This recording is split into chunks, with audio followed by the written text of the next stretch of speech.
Hi, I'm George from Connected Technology. This is a video on our deep dive series into the smart marina systems produced by Connected. As a brief overview, the Connected Smart Marina, what is it? Well, it's a series of modules that we've developed that incorporate software and hardware sensors to monitor and control various facility requirements throughout a marina. We have a fully managed internet system. We have the ability to actually do multi-site control, ability to monitor the loads on boathouse structures, marina management, auto leveling and monitoring of dock levels, thermal imaging, fire detection, gate access control, anchor management, and several others that are under development. This video is really centered around the managed internet. So if we buzz over to the actual demo system that we have here, marina internet is a big problem for many marinas. And there's really two areas of internet that need to be solved in order to get a system that will function with the load that many of these larger marinas or even smaller marinas put onto the system. So there's both the incoming internet connection size as well as the distribution side of the network on the facility. And to have a successful internet system, both of them have to work. So what we've done at Connected is we've developed a system that really addresses both sides of the system, but does it in a manner that's simple for the marina operator to manage and to use. And so basically the first thing we have to do is determine what is the incoming service requirement to support the load that's going to be on the marina.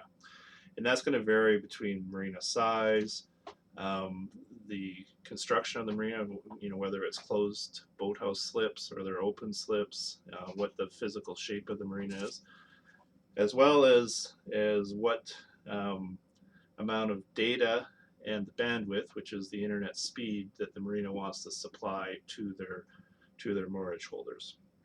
And so jumping into the middle section here, it gives the marina the ability to set up the parameters of their system. And based on those parameters, it sets the incoming internet service connection size that is needed to support that marina and make sure that it's an internet system that doesn't go down from high usage. So if a marina, basically there's 3 plans sort of that we're suggesting in this example, but you can expand that if so wish. The marina can expand that. We have a basic plan, which is in this case is saying 3 devices per slip. We're not charging for that internet service, meaning the marina is providing that level of service for free to the boaters. Establishing a per month data limit, so they're allowing 30 gigabytes in this example, and a minimum bandwidth, which is the speed that is going to be delivered to each of those slips. So the plan here is to get a sufficient internet connection coming in, but also distribute that internet connection fairly to all the boaters, so you don't have a single boater that's consuming all the bandwidth because of an online gaming or something like that. The marina also has the ability to create other plans that maybe allow more devices per slip, higher data limit, and higher minimum bandwidth. And they can actually start to charge for those higher plans and recoup some of the money that they're paying monthly for the incoming internet connections. So in this example here, utilizing these plans and the number of slips and that are on each of these plans, it extrapolates out to that we have 1,390 possible devices on the system at any one time, and this is covering a 417 slip marina. In this case, they're recovering $2,100 per month in revenue based off the silver and gold plans that are actually paying money for usage or higher usage. The other factor that comes into this, and this is really discretionary for a marina, is what we call the peak usage factor. So if we were going in designing a system that was going to be sufficient at these bandwidth levels and this data level for 100, like for everybody being on the system at the same time, like a July 4th type weekend in this particular marina, then you'd want to have your peak usage factor at 100%. But different marinas, depending on where they are and how they operate, would never, potentially would never likely have 100% of their boaters in the marina at any one time, and 100% of those boaters that are in the marina actually utilizing internet all at the same time. And so what we do here is this gives the marina the ability to put what their capacity factor is, whether it's 25%, 30%, whatever it is. It then basically ratchets down the level of incoming service. The distribution side of the system is still set so that everybody has good, strong Wi-Fi access, but you're doing this, you're able to reduce the number of internet connections that you have coming in. If you set it at, say, 30%, you are a little bit at risk on those high weekends of having not enough bandwidth available in the system, incoming on the system, to support the number of boaters that are in there. And so that be a number that the marina has to figure out and may have to adjust over time. And so in this case, we're saying 100% utilization. We want to make sure that we have good internet when everybody is on the system. So that's sort of a peak load.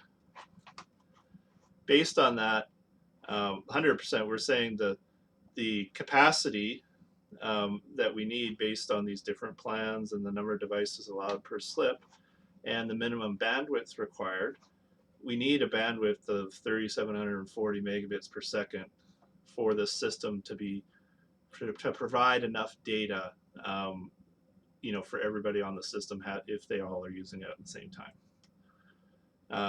And likewise, in the data thing, if everybody's using their allowed data every month, it's 14.28 terabytes is required.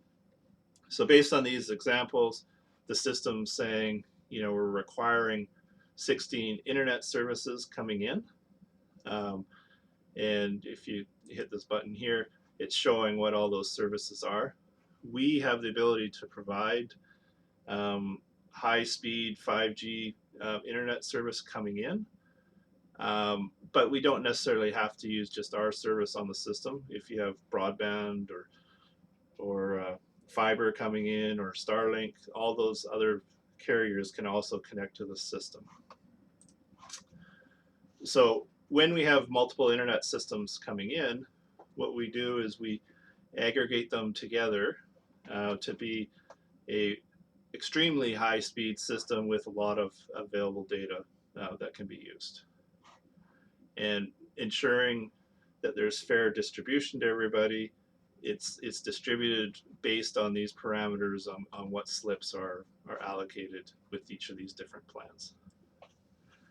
On the other side of it, there's also facility internet, which would be your office, shop, your employees, and any IoT devices, which would be like cameras and other devices that are monitoring the marina. Those also have data requirements and speed requirements that feed into what the total available bandwidth and data capacity is. And so it works much the same. You can ratchet down your employees, for instance, to something very slow and very minimal amounts of data, maybe to encourage them not to be on their phones while they're out on the docks. So on the distribution side, we put a lot of equipment in there to make sure that we have excellent coverage throughout the marina. This is a sort of a variation on a mesh system, but it has some additional equipment in there to make sure that any one mesh doesn't become a bottleneck to other meshes when you get this kind of capacity on the system. In this case, this particular marina, it's been deemed that we need 18 access points, 3 load balancers, all this different equipment in here. This equipment is what's called fully managed. And what that means is, the marina facility operator is not responsible for making sure that all these access points and equipment are running at their peak performance. That is actually managed by our staff remotely, and they're constantly adjusting these access points and load balancers and stuff to make sure that there's not environmental interference. They're not interfering with each other, and if there is a problem, we'll probably know about it much before anybody at the marina ever would, and can actually pre-provision a replacement access point, for instance, and send it to you. Just plug it in and it's good to go. In here, there is the ability for the marina operator to actually hit this R, and it will actually reset all the access points. If they're thinking that there is something slowing down, the first thing you probably want to do is just reboot everything, and that's what these buttons here are doing. There are some actions the marina can do as well. They can change the ISP capacity, and it basically sends us a message, and we will discuss with you and figure out how to incorporate another system in there or reduce one or whatever it is you want to do. You have the ability to request seasonal suspensions over certain dates, and then again, when you submit it, we'll be in contact with you to tell you kind of what the your reduction in your fee is going to be. You can suspend ISP services as well as suspend coverage on your actual facility. So for instance, if you only are running your office and shop during the winter, you might suspend all of these other devices out here. So you're not going to have any coverage out on the water, but you still maintain your coverage in here. Then if you are doing actual billing on the silver and gold plan, we can set the billing schedules here, and if your billing system allows it, we can integrate with that and send the monthly invoicing over based on the slip and what plan they're in over to your system automatically. If not, paper bills can be printed that you can distribute to your merge holders however you wish. So this is this page that I've been showing you here is our what we call our global settings for the internet system. Now, when we buzz over to the marina side of it, the management side of it, we have the ability to set the access and stuff locally for a particular slip. So in this case, Robert in slip E24, we can enable him, disable his internet, and then we can go in and see what his settings actually are. And so in this case, we've enabled guest access, meaning we do allow Robert to have a guest and for him to give them internet access, but it counts against his total usage, his bandwidth, and his number of connections that he's allowed concurrently. If your policy is you don't want guests on your system, then knock that off, and he wouldn't be able to invite anybody as a guest. In here, we're showing what plan he has. In his plan, he's allowed 3 connections, 50 gigabytes of data, a minimum speed of 12 megabits per second, but the system will dynamically adjust the speeds based on the number of connections that are currently happening in the marina. So if you only have, say, 40 people in the marina out of your 400, we're allowing that speed to be, his limit to be dynamically changed to increase his actual usage speed, because there's no reason why not to. If it's still fairly distributed and the system can support it, we're allowing his speed to increase up to 100 megabits per second, and we're guaranteeing that it's no less than 12. this minimum speed guarantee, though, is based on the capacity of the system supporting, the worst case scenario. So what I'm saying is, if you had, say, sent this at 30% and you had 50% of your boaters in there using the system, we would not be able to support these minimum bandwidth limits because you just don't have enough incoming service. And that's been a decision that the marinas made in taking the risk for that.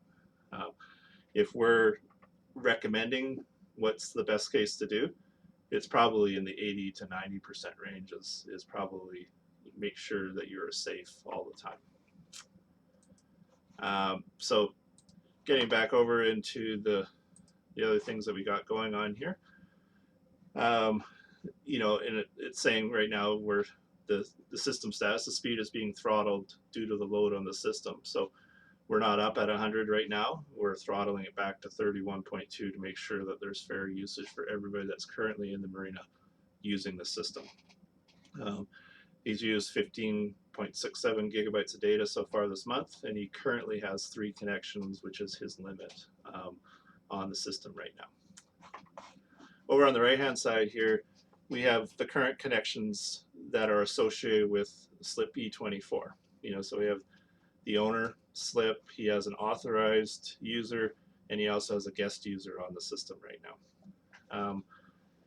The owner has the ability to terminate any of these connections for a short period of time. And the reason the owner of the slip has the ability to do that is if, the standard case where, the family comes to the boat, mom and dad are busy getting the boat ready and untied, and the kids all are on the internet. And so when he wants to start using the internet, there's no available connections for him. So we allow the owner the ability to knock the person off for a few minutes so that he can get his own devices on there. The owner's devices, to make sure that it's easy for him to continually connect to the system, we are recording the MAC addresses of the actual device for the owner. And when he comes onto the property and he's picked up by one of the access points, it will look for this MAC address, and if it's approved, it will automatically connect him. He doesn't have to do any of his passwords or any of that kind of stuff.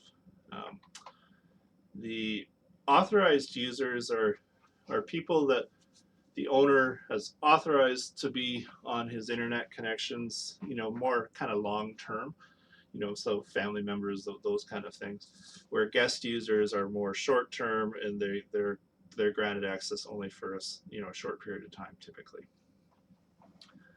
Can look at the usage history of this particular boater, year over year, month to month, that kind of thing. And then also we mentioned that the billing, if they're on a paid plan, which the silver plan is in this case, it's showing the billings and whether it's been invoiced and paid.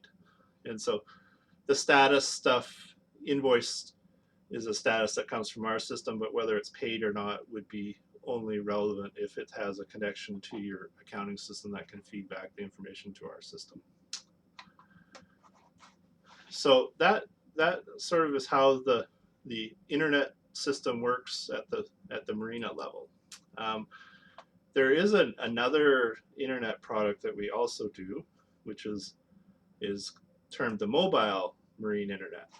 And so this is a 5G high-speed device, with 500 gigabits of available data that can actually be mounted in the boat. So this is more for boaters that want to leave the marina and have internet out on the lake or offshore.